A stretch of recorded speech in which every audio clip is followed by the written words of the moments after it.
Welcome back. In this video I want to show you how to move the keyframes without working in the animation editor.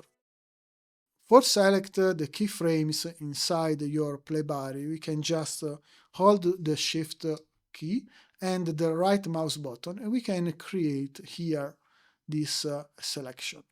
You can see here, if I press the middle mouse button or the wheel, you can move it. Okay, you can see I moved that.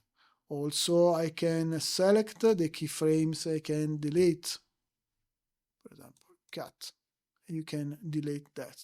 Or, for example, you can select only one and you can move it only one of keyframe.